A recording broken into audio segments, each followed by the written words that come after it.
Es el credo de los apóstoles.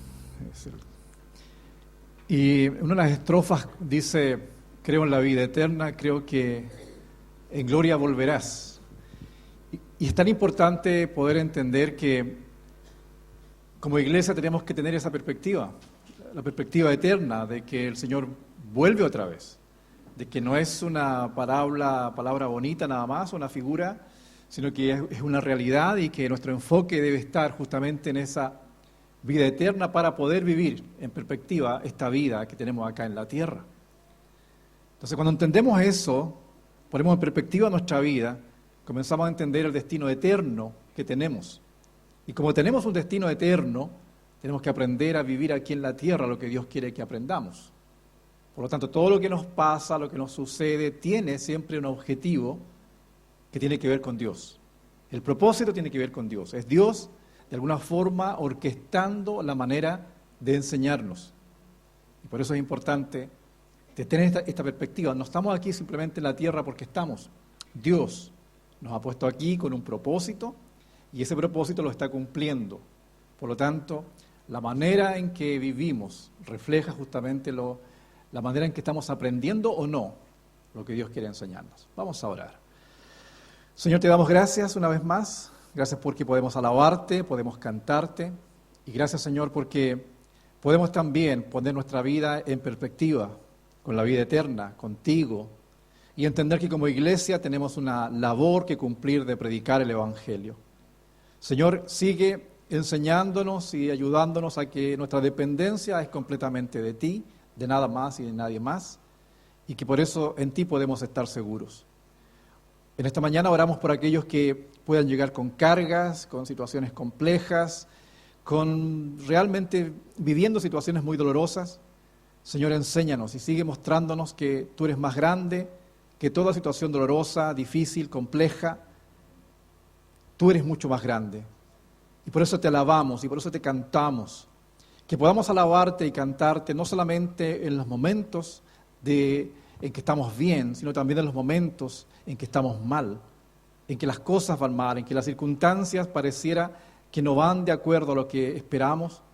Allí es cuando también tenemos que alabarte en nuestro corazón, en nuestra mente y decirte, tú eres mucho más grande siempre. En ti está nuestra confianza, en ti confiamos, realmente tú eres nuestro Señor y Dios, por lo tanto nuestro fundamento, nuestra fortaleza es en ti, es en ti. Y los declaramos en esta mañana victoriosos en Cristo Jesús. Victoriosos en Cristo Jesús. Y te pedimos que nos sigas enseñando. Espíritu Santo, enséñanos. Háblanos en esta mañana. Queremos más de ti y menos de nosotros, como también muchas veces cantamos. Te alabamos en esta mañana y te pedimos, Señor, que nos hables. Por Jesucristo, nuestro Señor. Amén. Hoy día vamos a culminar esta serie que hemos hecho respecto del ego, del yo. Y el título es sugestivo. Si nos decimos cristianos, nuestro yo debe morir, que es lo que hemos venido ya señalando por 2 domingos y que tiene que ver justamente con lo que la palabra señala. No es algo que se me ocurre, sino que la palabra nos habla justamente de poder morir a nuestro yo. Y vamos a comenzar con un ejemplo de vida. El apóstol Pablo. El apóstol Pablo fue un hombre que tuvo un antes y un después en el Señor. Un antes como Saulo, un después como Pablo. Y vemos en él un proceso que nos invita a nosotros a aprender justamente cómo poder vivir una vida cristiana, que no es automática, es un proceso, como digo, y tiene que ver con pasos que se van dando y con cosas que vamos entendiendo y las vamos aplicando, por cierto. En Hechos capítulo 22, versículos 3 y 4, dice: yo de cierto soy judío, nacido en Tarso de Cilicia, pero criado en esta ciudad, instruido a los pies de Gamaliel, estrictamente conforme a la ley de nuestros padres, celoso de Dios, como hoy lo son ustedes. Perseguía yo este camino hasta la muerte, prendiendo y entregando en cárceles a hombres y mujeres.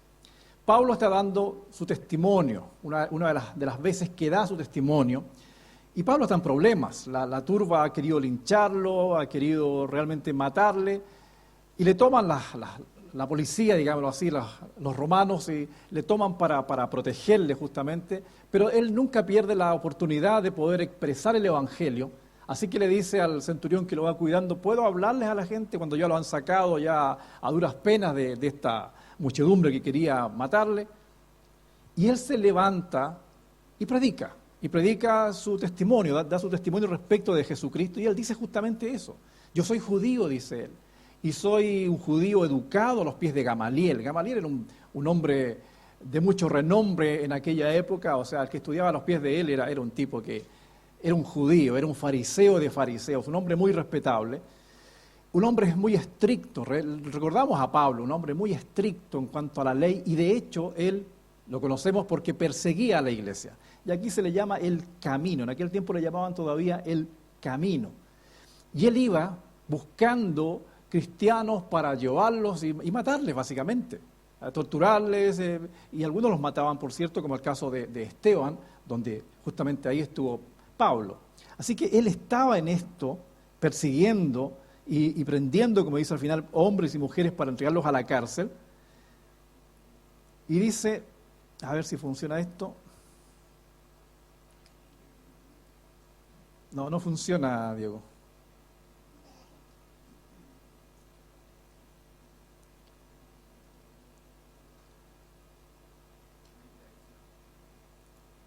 Vamos a ver.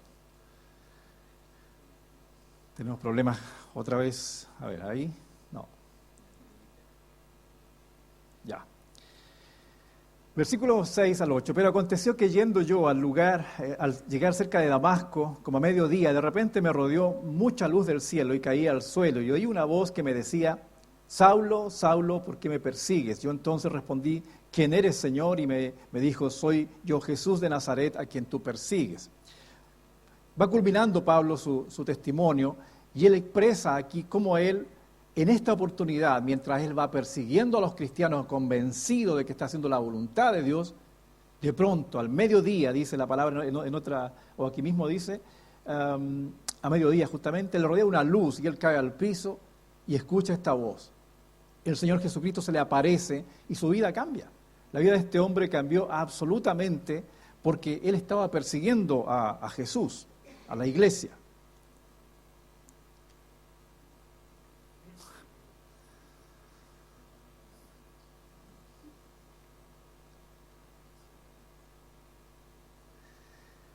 Va camino a Damasco entonces, por eso dicen que se convirtió en fruta Pablo, porque se convirtió en Damasco.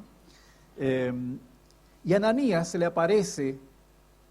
Ananías era un creyente de Damasco, al cual el Señor le dice, quiero que vayas a donde está Saulo y hables con él. Y este hombre Ananías, usted lee le explica a Dios, le dice, Señor, no sabéis quién es él, es Saulo, el tipo que persigue a los cristianos, un tipo malo, un pato malo realmente. Y Dios le dice, no, quiero que vayas.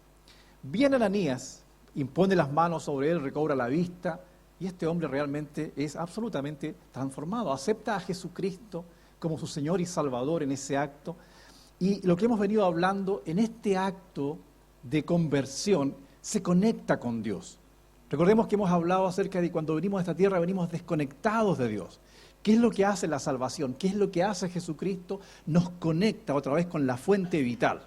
Con la fuente vital que es Dios. Entonces, un creyente está conectado a Dios, y está conectado a Dios, toda la potencia, toda la magnificencia que Dios tiene, debiera estar en poder de un cristiano, ¿verdad? Eso es lo que debiera pasar y es lo que hemos venido conversando. Comienza a predicar primero a los judíos este hombre, por cierto, porque él era judío, y vemos ahí en Hechos 22, 17 al 21, cuando dice, y me aconteció vuelto a Jerusalén, que orando en el templo me sobrevino un éxtasis. Y le vi y me decía, date prisa y sal prontamente de Jerusalén, porque no recibirán tu testimonio acerca de mí. Yo dije, Señor, ellos saben que yo encarcelaba y azotaba en todas las sinagogas a los que creían en ti.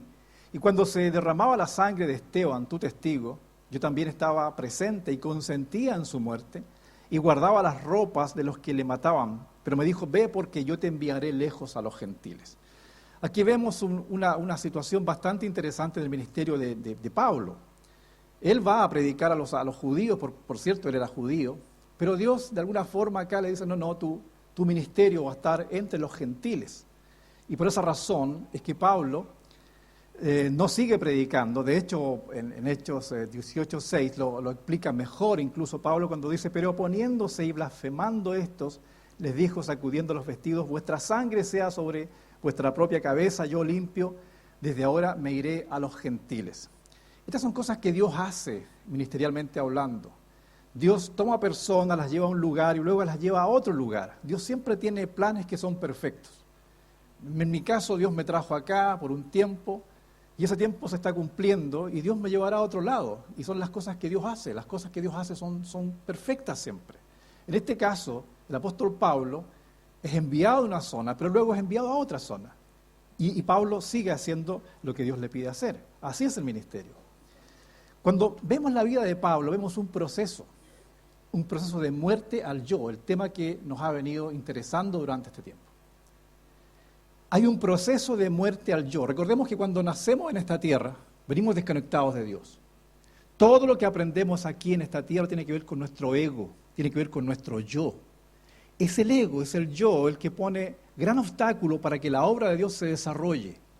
Otra vez, si estamos conectados a Dios, que es la fuerza vital y absoluta, el ego que está allí es lo que impide que muchas veces la potencia de Dios fluya en nuestra vida como debe ser, porque está el ego ahí, o lo que la palabra llama la vieja naturaleza, o la carne, ¿verdad? Entonces, cuando esa carne está allí, y es la que debe morir, ¿y por qué debe morir? Para que Dios actúe. Entonces, vemos aquí en la vida de Pablo justamente este ejemplo, el ejemplo de un proceso. Esto no es automático, el yo no muere así, ojalá muriera de un balazo, por ejemplo, o algo así. No, el yo no muere de un balazo. La vieja naturaleza no muere de una vez por todas, va muriendo de a poco. Y va muriendo en la medida que somos concretos, en la medida que somos sinceros, en la medida que somos honestos y así, realmente mi vieja naturaleza sigue viviendo en esta área por sobre todo. Quizás hay áreas en las cuales nos sentimos bastante libres, pero hay otras en que no. Y cada cual conoce esas áreas, si somos honestos con nosotros mismos. Entonces, cuando Pablo dice en Gálatas 2:20, con Cristo estoy juntamente crucificado, y ya no vivo yo, más vive Cristo en mí. ¿Qué está diciendo aquí Pablo? Es su proceso, un proceso de muerte. Es un proceso de muerte al yo, al ego. Ya no vivo yo, ya no vive mi ego, Cristo vive en mí. Ese es el proceso en el cual todo creyente debiera estar. O cuando 1 Corintios 15:31, otra vez lo asevera Pablo, ¿verdad? Les aseguro, hermanos, que cada día muero. O sea, cada día es un día de muerte. ¿Muerte a qué? Al yo. Muerte al ego, muerte a la vieja naturaleza. ¿Y por qué razón? Porque es el ego, la vieja naturaleza, la que impide que Dios realmente pueda desarrollarse en nosotros.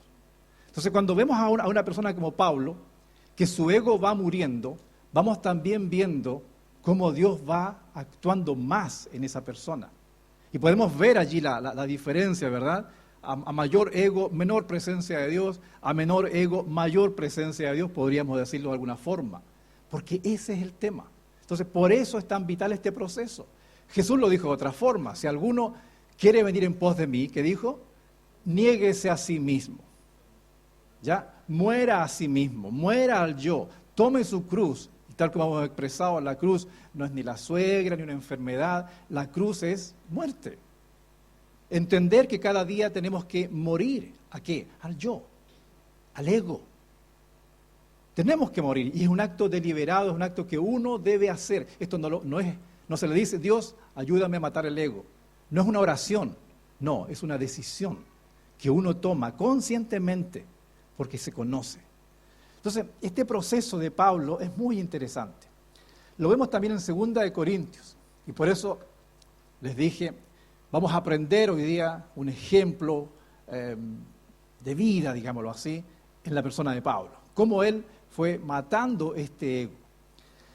En 2 Corintios 11, 23 al 26, dice, está hablando acerca de sí mismo y acerca de su testimonio otra vez, acerca de su vida. Dice, en trabajos, por favor fíjense en la lista, en trabajos más abundantes, en azotes sin número, en cárceles más, en peligro de muerte muchas veces, De los judíos, 5 veces he recibido 40 azotes menos 1, 3 veces he sido azotado con varas, 1 vez apedreado, 3 veces he padecido naufragio, 1 noche y 1 día he estado como náufrago en alta mar, en caminos muchas veces, en peligros de ríos, peligros de ladrones, peligros de minación, peligros de los gentiles, peligros de la ciudad, peligros en el desierto, peligros en el mar, peligro entre los falsos hermanos. La pasó bien Pablo, ¿eh? Mire el currículum de él. Mire el currículum. La cantidad de situaciones que vivió y la que más me llama la atención, peligro entre los falsos hermanos. Todo lo que Pablo padeció, y cuando continúa en el 27 diciendo, en trabajos y fatiga, en muchos desvelos, en hambre y sed, en muchos ayunos, en frío y en desnudez, y además de otras cosas, lo que sobre mí se agolpa cada día, la preocupación por todas las iglesias.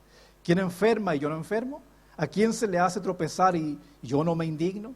Si es necesario gloriarse, me gloriaré en lo que es mi debilidad. Pablo expresa su currículum, expresa todo lo que él vivió, todo lo que él sufrió, y expresa además que en esa debilidad, y lo dice a veces, muchas veces, soy fuerte en esa debilidad. O sea, verse de esa manera no lo hace menos, lo hace más. Porque su ego es el que ha ido muriendo. No hay nada que él pueda defender, no quiere defenderse tampoco. Simplemente él expresa algo, expresa su vida. ¿Cómo vemos la muerte del yo aquí en el apóstol Pablo? Fíjese usted que en todo lo que él dice nunca hay amargura. ¿Pablo sufrió? Claro que sufrió. Y mucho. Pero fíjese usted que cuando Pablo relata todos estos hechos, los relata simplemente como acontecimientos. No dice, oh, pero qué manera de sufrir. No se pone él como centro. El centro es Dios, él es débil. Pero él es débil para que Dios se manifieste en él. Siempre es así. Ese es parte de lo que es el proceso de la muerte del yo. No hay amargura. No vemos amargura en Pablo ninguna vez que él relata su sufrimiento o relata, por ejemplo, las injusticias que él padeció. Nunca. Y ahí vemos que realmente este hombre cuando decía, con Cristo estoy juntamente crucificado, era cierto. Y que cuando decía, cada día muero, era cierto. No eran palabras bonitas simplemente. No vemos amargura en Pablo. Pablo no se victimiza, que es una de las claves de la persona donde tiene el yo entronizado. Porque Pablo podía haber dicho, ¿verdad?, con toda razón, con toda esa lista que vimos, miren lo bueno que era yo, pero miren cómo me fue. Me apalearon, me apedrearon, hablaron mal de mí, toda la lista que estaba allí, era larga, ¿no? Naufragué, estuve no sé cuánto tiempo, un día y medio en alta mar, debe ser terrible eso. Náufrago sin saber qué va a pasar con él. Sin embargo, él no se victimiza, no busca que lo aplaudan, no busca que digan, wow, Pablo, pero qué fantástico eres tú. No. ¿Por qué razón? Porque no está su ego. Él simplemente está haciendo un canal para que la gloria de Dios se realice, para que se manifieste. No está su ego allí buscando aplausos, buscando que digan, Pablo, eres maravilloso tú, realmente, ¿cómo aguantaste? No, es que yo, tú sabes, yo soy así. No. Pablo nunca pone su atención en él, y si la pone para mostrar justamente su debilidad. No se victimiza, no pide que lo aplaudan, no pide que lo premien tampoco. La actitud de víctima siempre prima en el yo. ¿Cuál es la palabra que siempre es reiterativa, la pregunta reiterativa? Y es bueno que nos cuestionemos, porque como dije ya varias veces, todos los que estamos acá tenemos este problema. ¿Todos tenemos ego? O sea, todos tenemos vieja naturaleza, ¿verdad? Por tanto, el problema lo tenemos todos. ¿Ok? Entonces, cuando nos victimizamos, la pregunta clásica de la victimización es esta. ¿Por qué a mí? ¿Pero por qué a mí si yo soy tan buena persona? ¿Pero por qué a mí si yo he dado tanto? Pero ¿por qué a mí si yo he hecho tantas cosas? El por qué a mí lo coloca a usted siempre en el plano de víctima. Por lo tanto, borre esa palabra. Ojalá tuviéramos como en el computador un delete, así que uno borramos el coso. ¿Cuál es la actitud de Pablo? ¿O cuál es la actitud de un cristiano? Es ¿para qué? ¿Para qué? ¿Para qué me pasa esto? Porque Dios está conmigo. O sea, yo estoy conectado con Dios, ¿verdad? Seguimos con la misma figura. Estamos conectados a Dios. O sea, Dios está permitiendo algo en nuestra vida para manifestarse Él. Entonces, ¿para qué me pasa esto? Para que Dios se manifieste. ¿Cómo se va a manifestar Dios? Yo no tengo idea, pero lo va a hacer. Pero si yo me pongo en el plano de víctima, ¿pero por qué a mí? No, usted no es el centro. Usted está conectado al centro. El centro es Dios. Y se va a manifestar a través de usted. Pero si usted pone esa pregunta en primer lugar, ¿por qué a mí? Va a evitar justamente que Dios se manifieste. Pablo jamás dice, ¿por qué a mí? No, ¿para qué? Para que la gloria de Dios se manifieste, para que muchos puedan ser alcanzados, para que vean que en mi debilidad realmente soy más fuerte, porque Dios está en mí. ¿Se da cuenta?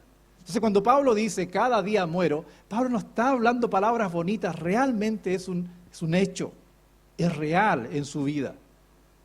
En Filipenses 1:15, Pablo también tenemos otro ejemplo.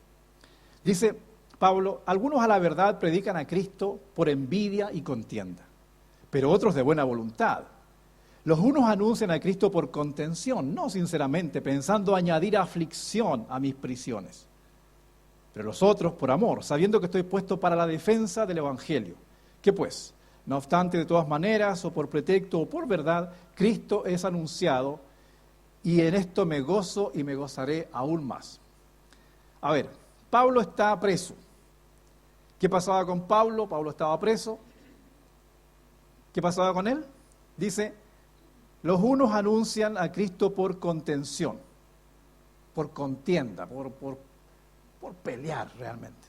No sinceramente, pensando añadir aflicción a mis prisiones. Miren la motivación de alguien que predica para que Pablo... Los otros por amor, sabiendo que estoy puesto para la defensa del Evangelio. No obstante, de todas maneras, por pretexto o por verdad, Cristo es anunciado y en esto me gozo y me gozaré aún más. ¿Cuál sería la reacción del ego aquí? Y otra vez vemos, por eso digo, Pablo es un buen ejemplo de cómo morir al yo. Pablo no compite. Sabe quién es él, sabe su identidad y lo que le fue mandado a hacer. Él dice, si alguien predica a Cristo para causarme males, allá él. Lo importante para mí es que mi Señor es predicado. No está diciendo, así que está predicando, mírenlo, yo voy a predicar entonces. No hay revancha, no hay competencia, él no compite con nadie, porque él sabe a lo que fue mandado. Cuando usted sabe quién es, usted no compite con nadie, usted no pelea con nadie, porque usted sabe lo que está haciendo, sabe lo que Dios le ha puesto que diga, que haga. Vemos aquí a Pablo, le dicen eso y él no se enoja, él no se molesta, él no busca revancha, no busca competencia. ¿Por qué? Porque dice, qué bueno que estén predicando al Señor, cualquiera sea su motivación, qué bueno que lo hagan. No hay competencia. Pablo no desacredita a nadie, no divide a nadie, no pretende ganar, que es lo típico del yo. ¿Y qué hace Pablo acá? Nada de eso. Dice, qué bueno que se predique a mi Señor. ¿Qué vemos allí? Otra vez, la conexión. Dios, Pablo conectado a Dios, no está su ego allí y dice, cada cual va a rendir cuentas a Dios, yo simplemente dejo que mi Dios se manifieste en mi vida. Ese es el tema. Entonces, por eso es que es tan importante morir al yo. Por eso es que es tan importante crucificar la vieja naturaleza. Otro ejemplo, 2 Corintios 4, 5 al 6. A mí me gusta mucho Pablo. El apóstol Pablo para mí es una de las figuras, preponderantes del Nuevo Testamento por sobre todo. De hecho, le puse a mi hijo Pablo por Pablo, justamente. Dice en 2 Corintios 4, 5, 6, porque no nos predicamos a nosotros mismos, sino a Jesucristo como Señor, y a nosotros como sus siervos por amor de Jesús. Porque Dios que mandó que de las tinieblas resplandeciese la luz, es el que resplandeció en nuestros corazones para iluminación del conocimiento de la gloria de Dios en la faz de Jesucristo. Piense en esto. Y es lo que Pablo señala respecto de sí mismo. Sin Cristo estábamos ciegos, a oscuras, sin nada. Pero de pronto resplandece la luz. Resplandece la luz en nuestros corazones y tenemos vida, la vida eterna. No la vida biológica, la vida de Dios. Como el griego señala la vida zoe, con Z de zorro. Porque Dios que mandó que de las tinieblas resplandeciese la luz, es el que resplandeció en nuestros corazones. Tenemos vida. De nuevo, Dios, somos la conexión, ¿ya? Nos conectamos con Dios cuando aceptamos a Cristo. ¿Qué es lo que debe primar? La luz. No la oscuridad, la luz, ¿verdad? Porque Dios se está manifestando allí. Dice, y esto me encanta, 2 Corintios 4, del 7 al 10. Continúa el texto. Pero tenemos este tesoro. ¿Qué tesoro? La presencia de Dios en nosotros. Recordemos, estamos conectados a Dios ahora. En vasos de barro. ¿Cuál es el vaso de barro? Nosotros. Para que la excelencia, fíjense en esto, para que la excelencia del poder sea ¿de quién? De Dios, y no de nosotros. Y miren lo que dice a continuación.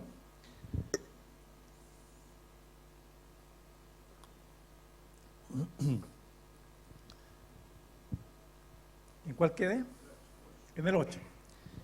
Que estamos atribulados en todo, mas no angustiados, en apuros, mas no desesperados, perseguidos, mas no desamparados, derribados, pero no destruidos, llevando en el cuerpo siempre por todas partes la muerte de Jesús para que también la vida de Jesús se manifieste en nuestros cuerpos.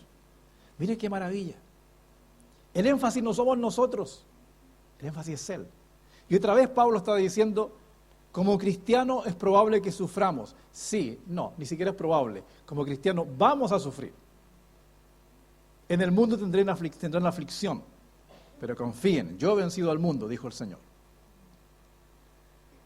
Tenemos el tesoro en vasos de barro, y ese vaso de barro está siendo siempre moldeado. Y las circunstancias son difíciles, pero fíjese, ese vaso de barro no dice, pero ¿por qué a mí? No. Ese vaso de barro dice, estoy atribulado en todo, pero no angustiado. ¿Por qué? Porque mayor es el que está en mí que el que está en el mundo. Fíjese en eso. Angustiados, pero no en apuros. Sí, estoy angustiado, sí, es cierto, pero no estoy en apuro. Es cierto que estoy desesperado. Sí, es cierto, no tengo para qué negarlo, pero, en apuros más no desesperado, perdón. Perseguidos, pero no desamparados. Derribados, y probablemente muchas veces nos sentiremos derribados en la vida, pero no destruidos. Jamás. ¿Por qué? Volvemos al punto de partida. Dios, la conversión, nos conecta con Dios. El poder de Dios está a nuestra disposición. ¿Qué es lo que obstaculiza que Dios se manifieste? El yo, el ego, la vieja naturaleza, la carne. Cuando matamos la carne, la vieja naturaleza, el yo, Dios se manifiesta. Y podemos estar atribulados, complicados, con problemas, con dificultades. Y eso no tiene por qué obnubilar la presencia de Dios en nuestra vida. Nunca. Porque Dios es mayor, siempre. Si tenemos la conciencia de eso, jamás vamos a permitir que las circunstancias nos aniquilen, que las circunstancias nos echen por tierra. Nunca. ¿Por qué? Porque si estoy en Cristo, si estoy conectado a esa fuente que es Dios, es imposible que eso ocurra, a menos que yo deje que el yo opere y cierre la cañería. Y se cerró. Para que, llevando en el cuerpo siempre por todas partes la muerte de Jesús, para que también la vida de Jesús se manifieste en nuestros cuerpos. Ese es el llamado nuestro, por eso somos cristianos.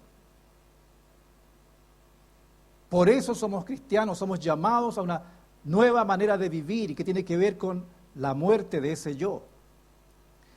Continúa 2 Corintios 4, del 11 al 13. Porque nosotros que vivimos, dice Pablo, estamos entregados a muerte por causa de Jesús. ¿La pasó bien, Pablo?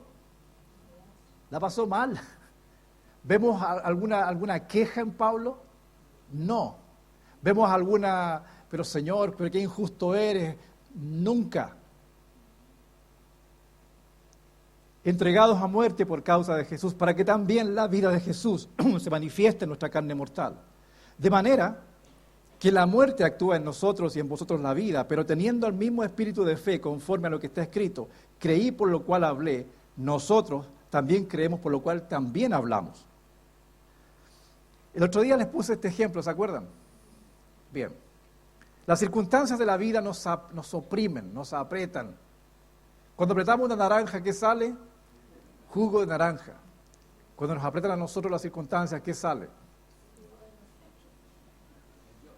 El yo, el enojo, hablábamos el otro día, la ira. De la abundancia del corazón,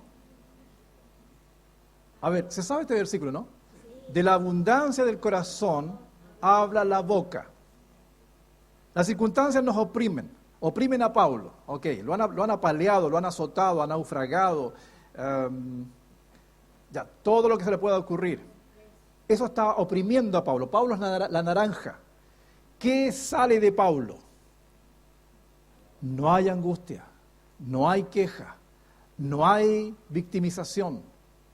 Sale alabanza a Dios. ¿Por qué? Porque Pablo ha practicado lo que ha dicho.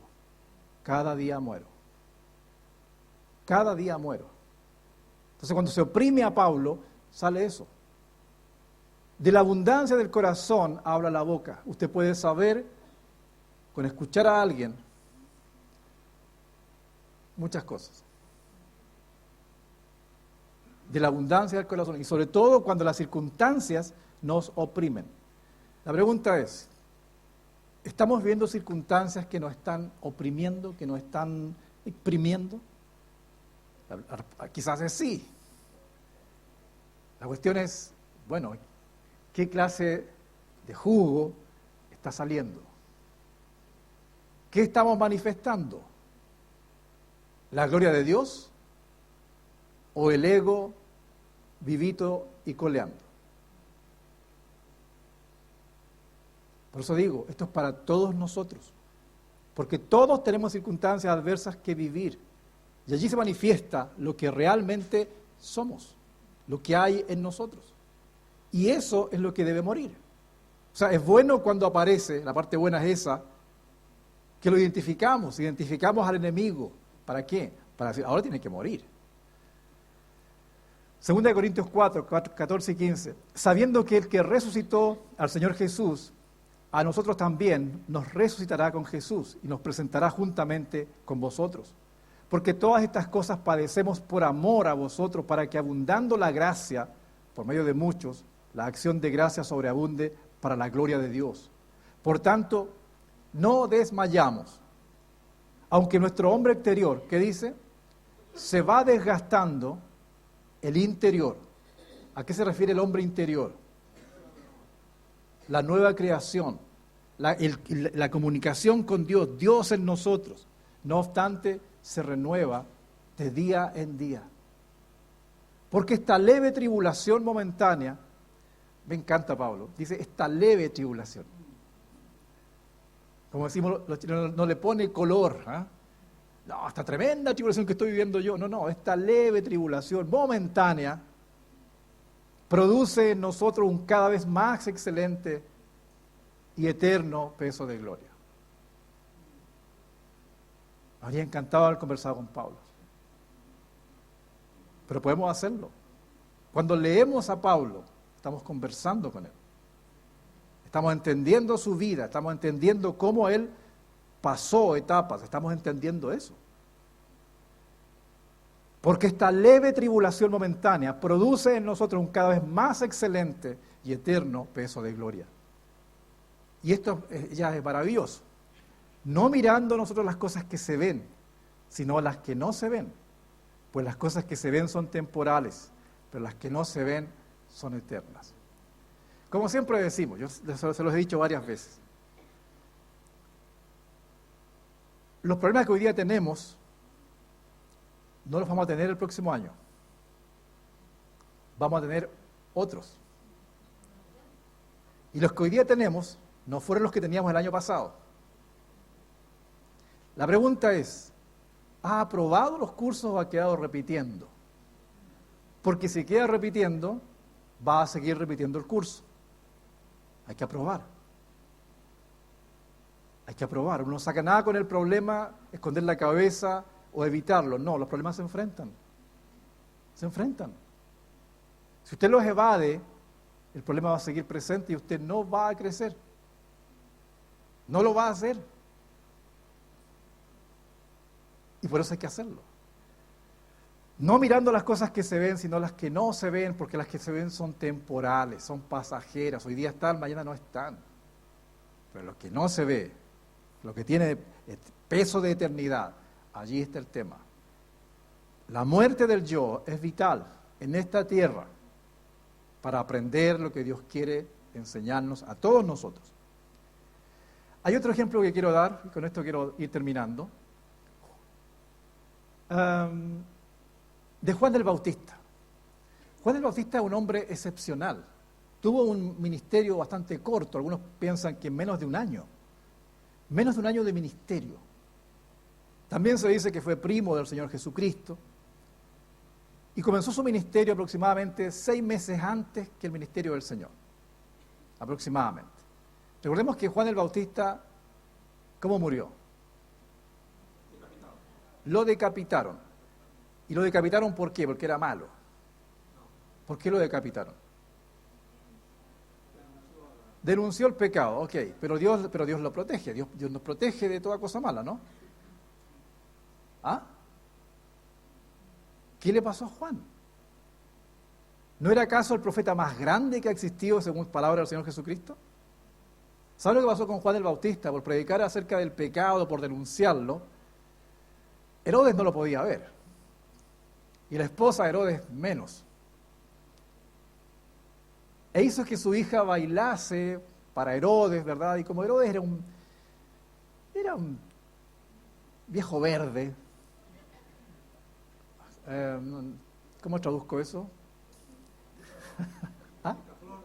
Picaflor, ya. Bueno, lo cierto es que bailó esta chica para él, y él le dice en el entusiasmo del momento, pídeme lo que quieras que te voy a dar. ¿Dónde es su mamá? Mamá, ¿qué le pido? Pídele la cabeza de Juan el Bautista. Y este hombre insensato, embriagado seguramente, y embriagado de sus propias pasiones, para mostrar su poder, manda a decapitar a Juan el Bautista. A Juan el Bautista, un hombre de Dios. Dios hace cosas que no entendemos. Dios hace cosas que no entendemos a veces. Y Juan muere. Y comienza el ministerio de Jesucristo, oficialmente. Pero antes de eso ocurre esta escena que muestra el calibre de Juan, que muestra la estatura de este hombre de Dios. Y por eso lo resalto, porque habla también de ese ego que no existe en él. Juan capítulo 3, versículo 26 en adelante dice, vinieron a Juan y le dijeron, vienen sus discípulos de Juan, ¿ya? De Juan el Bautista. Recordemos que Juan tenía un grupo de seguidores, él estaba bautizando, ese era su ministerio, ¿verdad? Él bautizó a Jesús, ¿se acuerdan ustedes? Bien. Vinieron a Juan y le dijeron, Rabí, mira, el que estaba contigo al otro lado del Jordán, de quien tú diste testimonio, bautiza y todos vienen a él. ¿De quién está hablando los discípulos? De Jesús. Le llegan con el cuento a Juan, que Jesús, el que tú bautizaste, el que tú realmente le hiciste ese favor tan grande, fíjate que está bautizando y bautiza más que tú. ¿Cómo es posible, Juanito? Si tú le enseñaste, tú lo bautizaste. Y mírenlo, está bautizando y más que tú. Dígame, si alguien tiene ego, ¿qué haría uno ahí? Así que bautiza más que yo. Mírenlo, bautiza más que yo. ¿Y quién le enseñó a ese a bautizar? Yo le enseñé. Yo lo bauticé. Vamos a crear una piscina más grande nosotros y vamos a bautizar a más gente. Eso haría el ego. ¿Qué hace Juan? Respondió Juan y dijo, no puede el hombre recibir nada si no le fuere dado del cielo. Ustedes mismos me son testigos de que yo dije, no soy el Cristo, sino que soy enviado delante de él. El que tiene la esposa es el esposo, más el amigo del esposo que está a su lado y le oye, se goza grandemente de la voz del esposo. Así pues, este es mi gozo y se ha cumplido. Es necesario que él crezca, pero yo mengüe. Ese es un hombre sin ego. ¿Y por qué no tiene ego? No solamente porque lo mató, es porque él sabe su identidad, él sabe a lo que vino, él no compite con nadie. Entienda esto, cuando usted sabe quién es, cuando usted sabe a qué Dios lo llamó, usted no compite con nadie. ¿Cuándo compite usted con alguien? Cuando usted no sabe quién es. Cuando su ego está primando, allí entonces uno está compitiendo, ¿y cómo va este? ¿Y cómo va este otro? Ah, no, entonces yo tengo que hacer esto otro. No. Juan sabe a lo que él vino a bautizar hasta que el Señor apareciese. Y ahora aquí él comienza a mostrarse en su ministerio y dice, ok, ahora tengo que menguar. Porque para eso vine. Porque para eso vine. Nada más que para eso vine. Un hombre sin ego, que sabe la misión que tiene.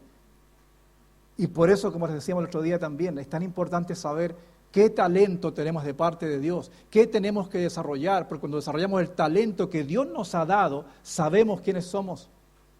No andamos compitiendo con nadie porque estamos desarrollando lo que Dios nos dio a nosotros, nada más y nada menos.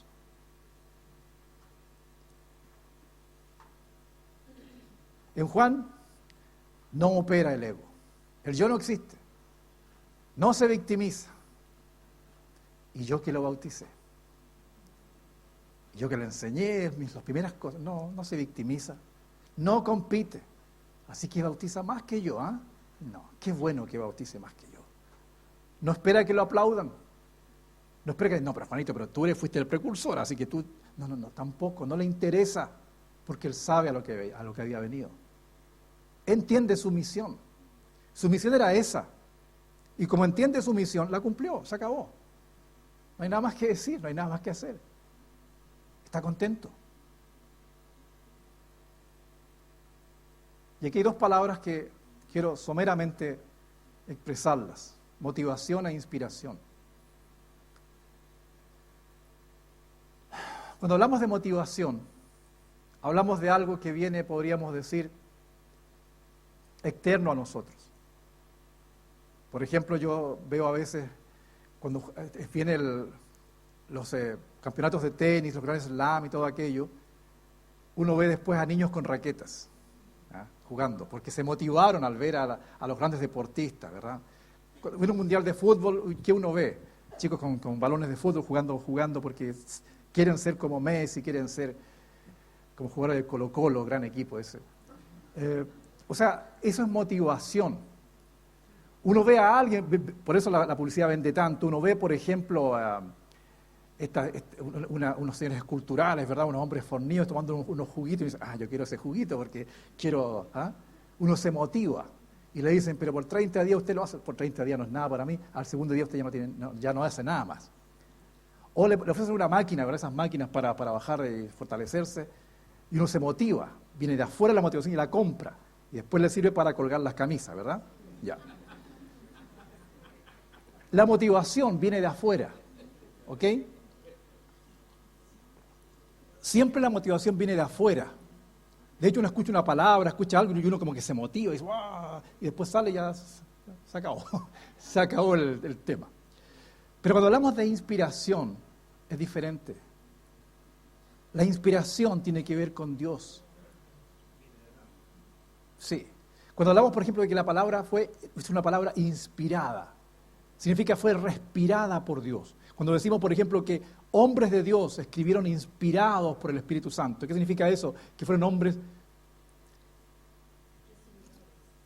¿cómo se dice? Conectados con el Espíritu Santo, ¿verdad?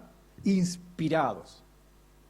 inspirados en espíritu, del latín. Ahora piensa en esto. Cuando pensamos es que la inspiración va y viene, es un concepto erróneo. Debiéramos vivir, si somos cristianos, inspirados en espíritu. Porque si estoy conectado a Dios, yo debo estar inspirado. ¿Qué impide mi inspiración? ¿Qué cosa? El ego, la vieja naturaleza. Pero naturalmente, si estoy en Cristo, debiéramos vivir inspirados. ¿Qué significa eso? Ejerciendo el don, el talento que Él nos ha dado. Por eso yo siempre digo a los papás hoy día, si su hijo, ubiquen el talento del hijo y guíenlo en eso. Pero no le digan quiero que seas médico porque los médicos ganan plata. O sea ingeniero porque los ingenieros ganan dinero. Y allí está tu seguridad. No, es un error. La seguridad está en desarrollar el don que Dios nos ha dado. Porque venimos a esta tierra con un propósito. Yo les ponía el otro día el ejemplo de Sor Teresa de Calcuta, ¿se acuerdan? Ok, medio metro del piso. Una gigante. Porque el talento que Dios puso en ella fue amor a los leprosos. Y lo desarrolló. De tal forma que es una figura mundial. El talento que Dios nos ha dado es tan vital de entender, pero como padres cometemos el grave error de inculcar a los hijos que ganen plata, que pongan su atención en la seguridad económica. Error. Usted puede tener a alguien con mucha plata infeliz, frustrado, en un trabajo que no le llena. ¿Por qué? Porque no fue creado para eso. Cuando hablamos de inspiración, hablamos de estar conectados con Dios en todas las áreas. Y eso incluye el talento que Dios nos ha dado. ¿Por qué Juan, por qué Pablo no se molestaban si alguien predicaba mejor o no les interesaba? ¿Por qué no competían? ¿Por qué no se victimizaban? Porque ellos sabían la misión que tenían. Y la misión que tenían era esa, y nadie era como ellos. Porque somos únicos. Porque todos somos únicos. Todos. Entonces, cuando desarrollamos el talento que tenemos, el don que tenemos, y eso debiera ser la iglesia, donde todos nos desarrollamos como órganos distintos, sin competencia, sin nada de eso, porque todos nos necesitamos, sería distinto. Sería muy distinto. ¿Qué impide que ocurra eso? El ego. Pero el ego le dice, no, es que es Satanás es malo. Sí, Satanás es malo. Pero el ego siempre anda buscando a otra persona a quien culpar. No, ese es nuestro ego. El gran aliado que tiene Satanás, ¿quién es? El ego, nuestra vieja naturaleza. Así que no me diga eso. La motivación viene de afuera, la inspiración viene de adentro, viene de Dios. Es lo que Dios nos ha dado, es lo que Dios ha puesto en nosotros que lo desarrollamos y servimos. Porque los talentos son para servir a otros, no son para nosotros. Y usted pone su talento en acción y usted va a crecer. Es así. Es así. Las circunstancias, las situaciones muestran si nuestro yo ha muerto o no. Las circunstancias que vivimos están mostrando cómo está nuestro yo. Nos exprimen y ¿qué sale de nosotros? De la abundancia del corazón habla la boca.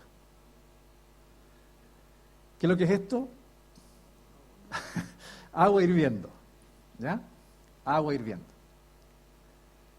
Ya que tenemos un huevito y una papa o una patata, ok. ¿Para qué tenemos eso ahí? Vamos a hacer un puré con huevito. Estas son las circunstancias. Esta es la circunstancia. Agua hirviendo. Metemos un huevo y metemos una papa en la misma olla y los resultados serán diferentes. ¿Qué pasará con el huevo? Se pone duro. ¿Qué pasará con la papa? Se pone blanda. Las mismas circunstancias, la misma circunstancia origina cosas diferentes en uno o en otro. Así somos los cristianos, desgraciadamente. ¿Y por qué? Porque en unos prima el yo y en otros quizás no tanto. Esa es la diferencia. Las mismas circunstancias hunden a unos y a otros no. Las mismas circunstancias a uno lo tiran al suelo y oh, pobre de mí, y al otro no. La misma circunstancia uno se siente, pero ¿hasta cuándo? Pero por favor. Y el otro dice, ok, Señor, vamos adelante. La misma circunstancia. Entonces, no son las circunstancias. No, somos nosotros. Somos nosotros. Y por eso el concepto bíblico es este. Dios está aquí. Cuando nos salvamos, cuando Él nos salva, cuando Él nos convierte, cuando nos convertimos en cristianos, nos conectamos con Dios. Pero tenemos un gran enemigo, el yo, que obstruye el paso de Dios. Cuando matamos ese yo, se manifiesta Dios.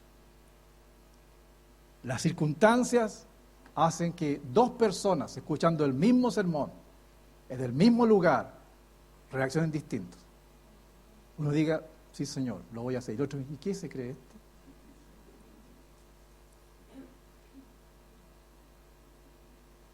Una papa y un huevo. Aprender a vivir matando el yo y viviendo la nueva vida en Cristo. Esa es la tarea. Esa es la vida. Ese es el proceso. Todos estamos en un proceso de matar el yo, todos. Así que sigamos el ejemplo de Pablo, cada día muero, que cada día muramos a alguna área de nuestra vida que no es correcta y que uno sabe que no es correcta. Nos ponemos de pie, por favor.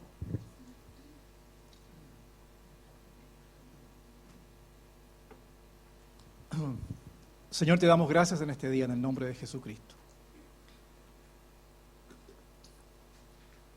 No queremos ser solo palabras, sino que realmente, como Santiago dice, no solamente meros oidores, sino hacedores. Que podamos realmente, Señor, matar nuestro yo. Y te agradecemos cuando tú nos lo muestras tan claramente, que nos da vergüenza incluso, hasta nos avergonzamos de nuestras reacciones, de la forma en que hablamos, de la forma en que pensamos. Espíritu Santo, sensibilízanos para que nos demos cuenta, allí está nuestro enemigo, dentro de nosotros, y que tenemos que matar. Te alabamos en esta tarde, y te rogamos, Señor, que nos sigas mostrando por tu palabra el cómo vivir victoriosamente. La victoria es para nosotros, está disponible para nosotros, y tú quieres que la vivamos, pero somos nosotros los que la obstaculizamos.